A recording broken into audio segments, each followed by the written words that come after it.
When scapegoat children quit their favorite sport or activity, it's not unusual to observe a child who once brimmed with joy and energy for, say, a sport, a musical instrument, or some other extracurricular activity to sort of gradually lose interest.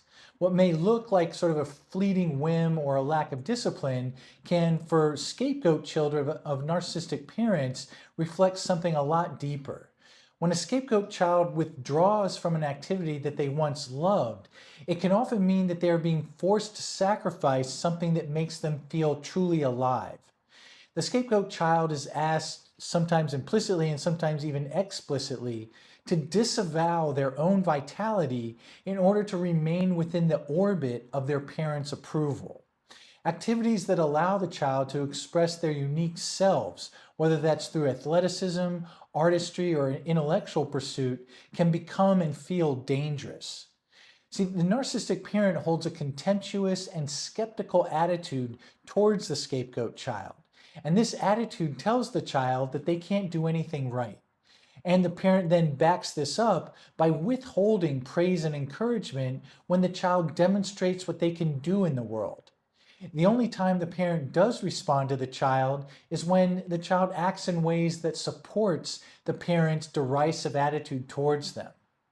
So the narcissistic parent may constantly harp on the child for showing off in their chosen sport, or being too interested in music instead of school, etc. All that makes it onto the airwaves between parent and child are what the child is again supposedly doing wrong. So in a tormenting way, this means that the only identity that gets responded to and recognized by their parent is that of a kid who can't do anything right. Now the scapegoat child's prowess in an activity of their choosing becomes a liability. It can lead them into that psychological space where they go unrecognized by their parent. Or it can lead them into the more excruciating space where that narcissistic parent's fragile yet inflated self-esteem gets punctured by their child's prowess. And then this can result in the parent seeking to destroy, out of envy, the child's pride in themselves until that child feels worth less than the parent. Either way, over time, the safest path for the child is to retreat from the very experiences that felt so fulfilling initially. This phenomenon, the premature quitting of a loved activity, is not a small matter.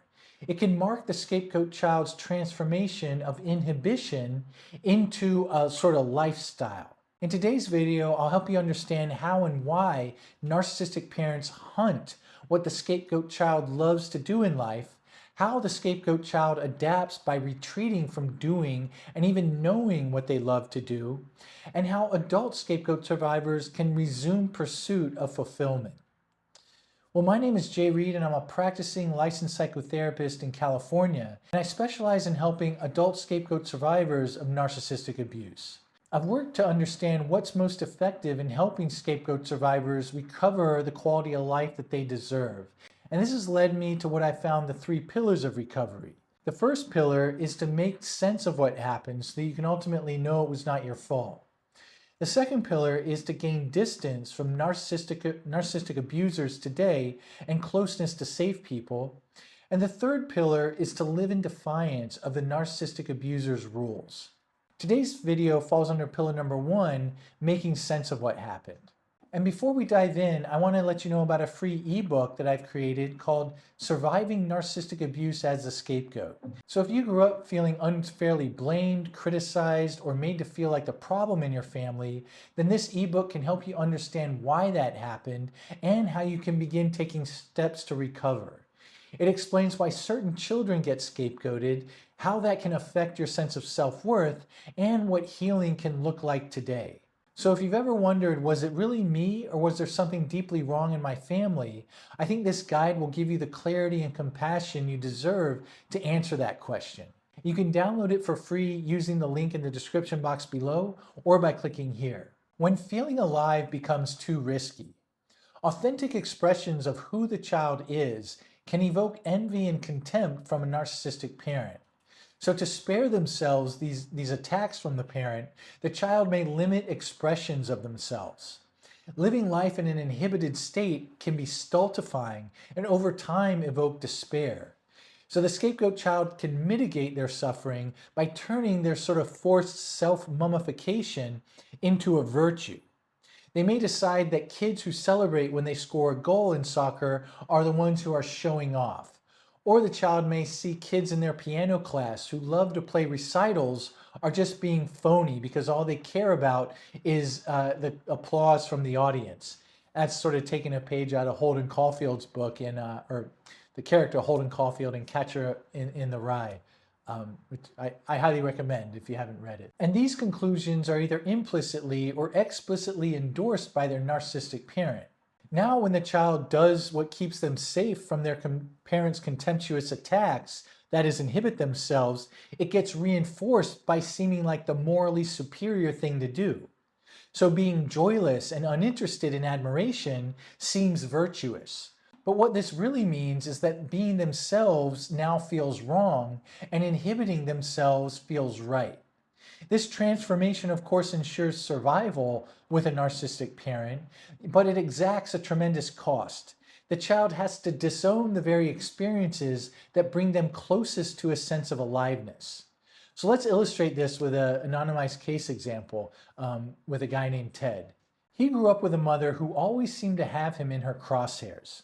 She paid close attention to his every move in and outside the home, and she unfailingly would find things wrong with his choices.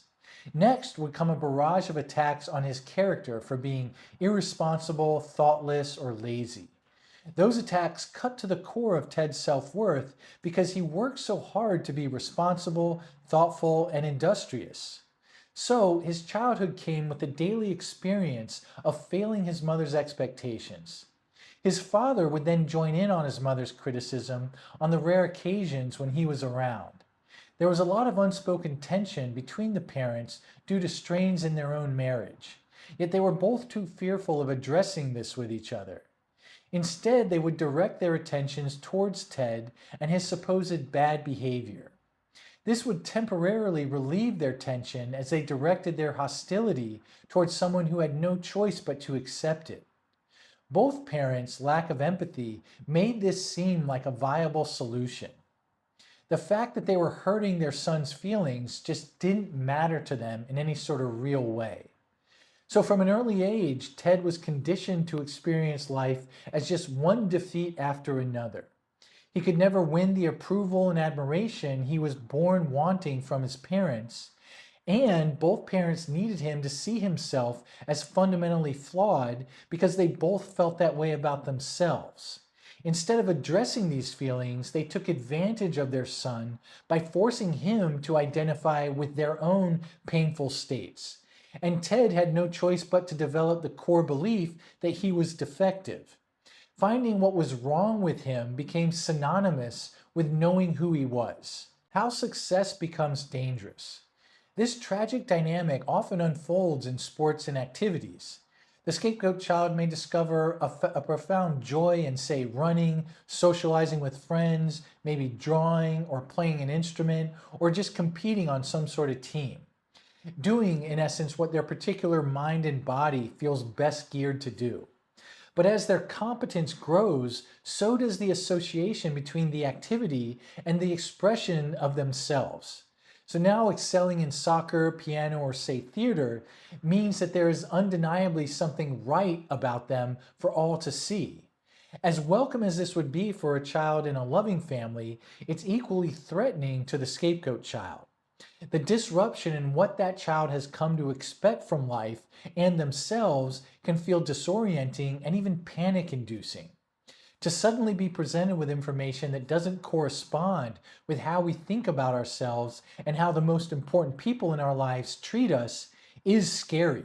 It can leave us feeling like we have no psychological ground to stand on, as though we're hurtling through space without any tie to anyone else. In other words, we can feel like we're nobody to no one in such moments. The child has to do something about this existential crisis. And the crisis often gets resolved by distancing or thwarting their participation in the beloved activity. And this can take one of three forms. First, devaluation of the authority figure. So in here, a once loved coach or teacher is suddenly experienced as intolerable. The child may insist that they now dislike the coach, even if the relationship had previously been felt as positive. Second is reframing of priorities. The activity that was once loved begins to feel frivolous or like it interferes with sort of more important obligations. And often those obligations carry the parent's endorsement. Third is just a loss of pleasure. The parent's criticism or interference can just contaminate the joy of the activity until participation feels burdensome rather than enlivening. From the outside, the child may just appear to be choosing to quit, but on the inside, quitting can feel like the only solution to the problem of not being allowed to know or be known as a competent and effective person who's worthy of admiration. This solution prevents the child from seeing how they have been robbed. They see their quitting as a further reflection of their supposed defectiveness. It's not that their parent is utterly refusing to give them the acknowledgement that the child needs to make their prowess seem real. Well, let's go back to Ted. His daily existence took a turn when he signed up to play football in the 7th grade. He had always enjoyed doing rough and tumble things, and now he could do this for 2 hours every day after school. He loved it. His coaches saw and celebrated his aggressiveness on the field. He reveled in the respect that he felt from them and from his teammates. And by the time he was in 8th grade, he was voted captain of the team. To his surprise, it actually came easy to him to encourage younger players and even give pregame speeches to get the team fired up. Football was a big deal in Ted's hometown. The high school team always was in contention for the state championship. And when Ted entered high school in 9th grade, his new coaches told him that they had heard really good things about him from his middle school coaches. They said that they were excited to see what he could do in training camp that summer. Meanwhile, at home, Ted's prowess in football was never mentioned. He knew better than to volunteer something good he had done on the field that day, say in practice or a game. It was as if he was a completely different person at school and practice. No one at his home knew or tried to know him outside of the mistakes that they found him constantly making. So Ted's experience of being respected and even admired by his coaches and teammates was growing more and more divergent from how he was known at home. Something had to give, and it couldn't be his relationship with his family. They were never going to shift their skeptical and devaluing stance towards him. He knew this in his bones, but he knew that he couldn't live without them nonetheless. So it was football that was going to have to go. Ted began to question the superficial admiration that football players seemed to get in the school. He began to feel conflicted about giving the sport his all. What's the point of doing this anyway, he'd ask himself. He knew that the problems he really needed to address were his irresponsibility, his selfishness, in essence, the things that his mother would so often remind him about what was so wrong with him. The endorsements for his play by his coaches started to mean less and less to him. Practices began to feel like something he just had to get through, not an opportunity to do what he loved and be around his friends. So what started out as a favorite activity morphed into a tedious chore. In 11th grade, he just wanted the season to be over. He decided that studying hard and getting into college would be a much better way to solve his main problems of being irresponsible or selfish. A responsible kid, he reasoned, studies hard and denies themselves fun. At least that's the message he kept getting from his parents. So studying offered the potential of redemption in the eyes of his mother, and that promised that he might fix what was so, again, supposedly wrong with him. Playing football seemed a lot less important than this mission. Of course, what Ted couldn't know at the time was that there was never anything wrong with him to begin with. He was being forced to carry his parents' unacknowledged sense of their own badness. So his efforts to fix himself were directed at a problem that had no factual basis. But that didn't stop his supposed problem from feeling entirely real to Ted. Quitting to survive. To understand why the scapegoat child has to so often abandon a beloved sport or activity, it's important to recognize that this act isn't due to a lack of will or determination. It's an effective adaptation. First, quitting lets the child preempt the narcissistic parent's attempt to take away the activity. So by voluntarily withdrawing, the child maintains a measure of agency. If they are the one who decides to stop, then they avoid the deeper humiliation of having their joy taken away by the parent. So quitting isn't a pure surrender, but a kind of ingenious defensive maneuver, a way of saying, you can't take away from me what I've already let go. Second, abandoning the activity preserves the fragile hope of ever earning the parent's love. To persist in something that evokes the parent's envy or contempt risks rupturing their bond altogether. By aligning their behavior with the parent's implicit demand for inhibition, the child sustains the possibility, no matter how illusory, of securing the parent's approval. Hope of parental love is just too precious to risk, so the child sacrifices their own development in order to keep it alive. So, seen from this perspective, quitting isn't just an act of self sabotage, but a calculated strategy for survival in a very hostile psychological environment. Well, let's go back to Ted. He decided to quit football after 11th grade.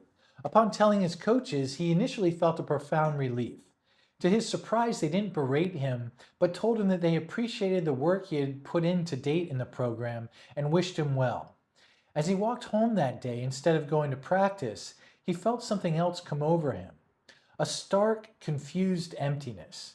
It was as if a North Star had been taken out of his sky.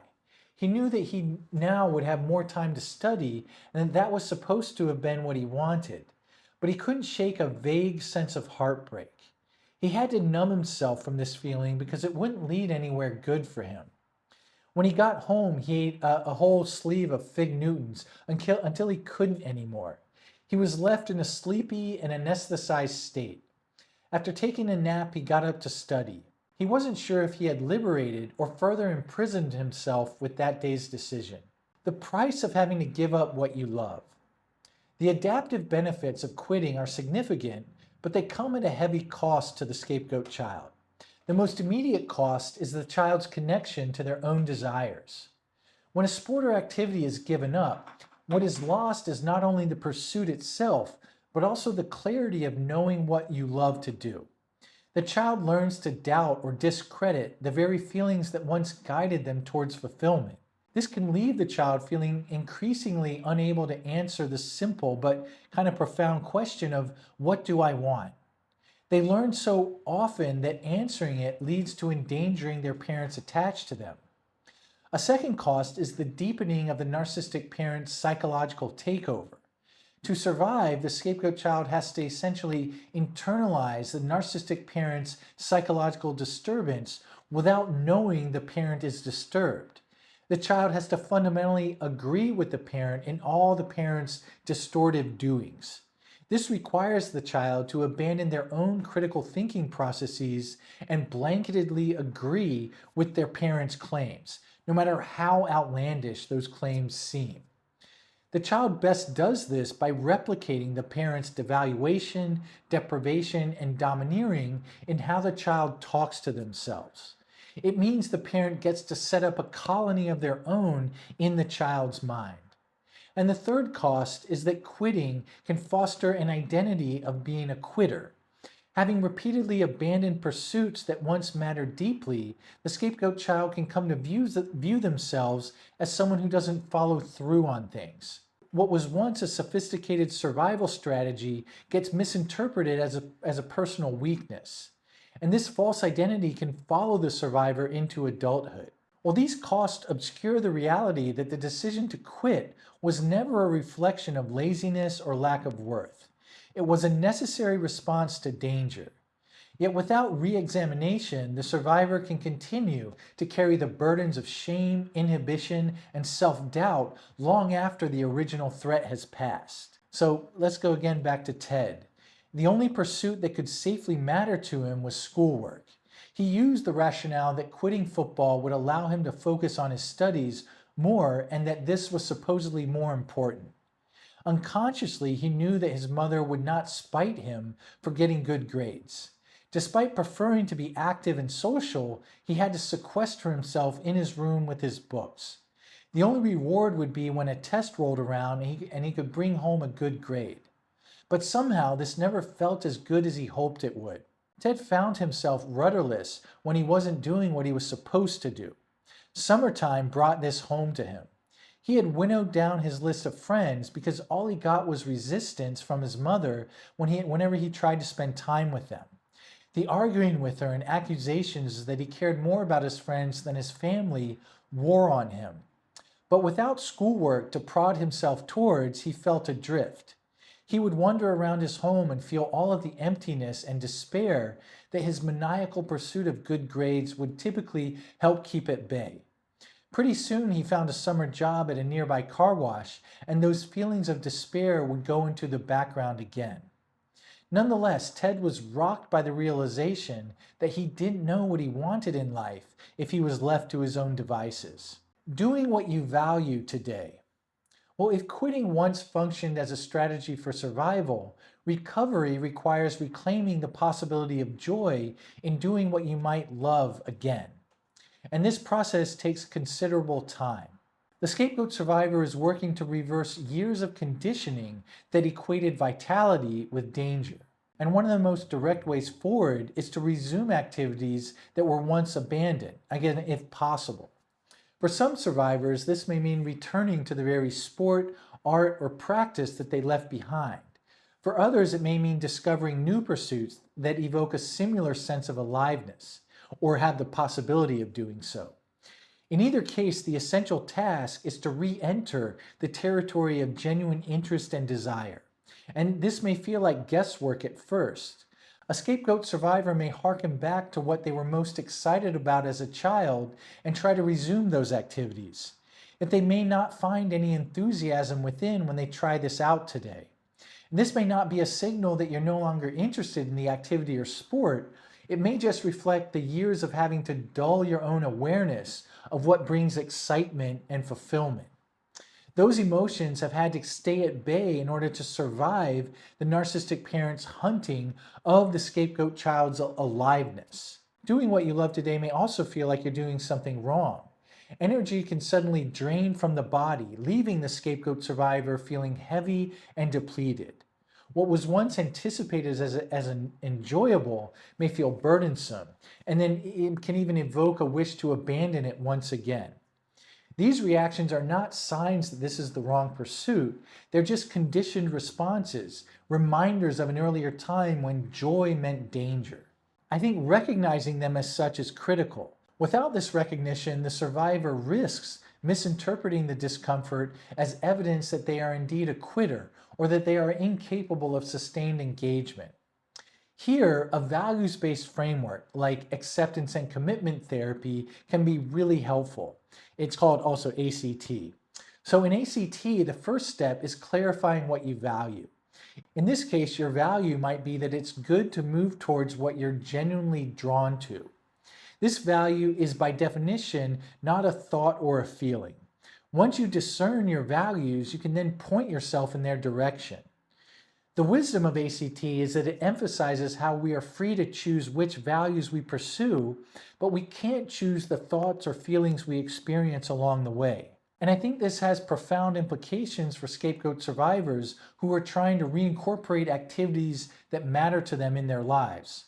As I just stated, they may not feel fulfillment or joy in these activities in the first week, month, or even year of doing it. ACT argues that this is okay.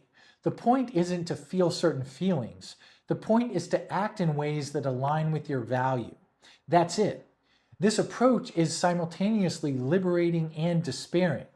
It liberates the scapegoat survivor to do whatever they value so long as they're willing to experience whatever thoughts and feelings occur along the way. But it can also be despairing because it quashes the hope that one can both do what is valued and definitely feel the fulfillment and meaning that might be reasonably sought after. But if that despair can be tolerated, it actually can give way to what ACT calls creative hopelessness. This involves the hopelessness of giving up on strategies that hold great promise but have never actually worked. This includes the strategy of feeling the feelings you want to have or thinking the thoughts that are most encouraging before you do what you value. When this strategy is surrendered, you're then liberated to act in accordance with your values. Once the scapegoat survivor is liberated to pursue activities that they value, they can then also gain new information that this no longer results in being attacked like it once did. With more and more evidence of this kind, the survivor's mind and body grows to get accustomed to a new reality. One where doing what makes you happy isn't contraband, but endorsed and protected. As this new sense of safety is established, the survivor may have more access to the enthusiasm and vitality that these activities once elicited. Let's go back once more to Ted to illustrate this process of recovery. He went to college and kept his habits of studying maniacally up. Although this led to good grades again, he was still plagued by that inner emptiness. He landed a decent job upon graduating and moved to a new city for it. After a year on this job, he knew that he had to find something to do with himself outside of work. All he did was work or think about work, and a part of him knew that his life was not being fully lived. One night, when he was flipping through the channels on TV, he saw a rugby game and left it on. It actually sparked some excitement in him. He saw guys running and tackling like they did in American football, and he knew that they had rugby clubs in the area for men his age. So he looked up where he could join one and decided to go to a first practice. As he stepped on the field and got a warm reception from his team's coach, he suddenly felt like he shouldn't be there. He assumed that he would not fare well amongst the players who were on the team. Physically, his legs started to stiffen, and he told himself that he just needed to get through that first practice. At that moment, he was no longer excited about playing rugby. He grew fearful he was going to get hurt. But that didn't happen. He ran through some drills with his teammates and performed adequately. They did some light scrimmaging at the end, and he got tackled a few times. It felt reassuring to know that he could take being tackled. But Ted was still relieved when the coach blew the whistle to signal that practice was over. As he drove home that night, he felt a crossroads within himself. A big part of him wanted to retreat from rugby. He couldn't envision himself continuing and making the sport a part of his life. But another part of him knew that somewhere in him, he was drawn to sports like this. And this part wanted to stick with it. It was like he had two contradictory impulses. He slept on it. When the next practice rolled around 2 days later, he found himself packing his gym bag to go to it. And he went. The same thing happened with the following practice a few days after that. There was a guy on the team named Jim who Ted was often lined up to next to when they would do drills together. Jim would always slap Ted's hand when he finished his drill and say, "Nice work, man." On this particular practice, Ted made a good tackle in the day's scrimmage. His coach noticed and said, "Great tackle, Ted, keep it up." Driving home afterwards, Ted felt a particular panic creeping up on him. He didn't know why, but it felt like the panic would go down if he would just decide to quit rugby. Why, he wondered, was doing what he enjoyed making him feel so bad? He had no answers, but decided it was time to see if someone else could help. When he got home, he got online and searched for a local therapist, and he found one. Over the next few years, Ted gained insight into how and why he felt so bad when he did well in rugby. He was doing exactly what was forbidden so many times growing up. This insight and the steady support of his therapist certainly helped, but it didn't change the fact immediately that Ted would have to overcome massive states of resistance and anxiety to attending rugby practices and games. It would take a long time before he could feel a sense of momentum within himself for playing the sport. And it would take an even longer time before he could consciously think of himself as a rugby player. These may seem like easy things to know, but for a scapegoat survivor who had to sever all sources of joy and prowess, it can be a very hard-won outcome. It mattered to Ted that someone else knew how hard it was for him to stick with rugby and know that he was persisting nonetheless, that being his therapist. That made him feel, for the first time, like he had someone in his corner who wanted him to be able to do what he loved to do. Well, if what I've described today resonates with you, that experience of having to abandon what you loved in order to survive, then I want to invite you to join a new group class called Breaking the Scapegoat Spell. This group is a place where scapegoat survivors come together to understand how these survival strategies formed and to begin practicing new ways of being in the world and are no longer governed by having to inhibit yourself to avoid an authority figure's contempt. Each week we'll meet live online to work with the kinds of struggles I've described in this video. Reclaiming joy, learning how to sustain pursuits that matter to you, and finding out what it feels like to be recognized for who you are rather than attacked for it. The difference in doing this work in a group, I think, can be profound. For many scapegoat survivors, being with others who share these experiences can dissolve the sense of isolation that narcissistic families work so hard to create. What once endured in silence and shame becomes understood, validated, and supported. So if you're ready to take the next step in your recovery to move from understanding these dynamics to practicing new ways of living, then I encourage you to sign up. You can find the link to the group in the description box below or by clicking here. Well, with that, I want to thank everyone for your continued support of this channel and the resources around it. And again, the kind of camaraderie and support in the comments section. And I look forward to posting another video again next Friday. Take care.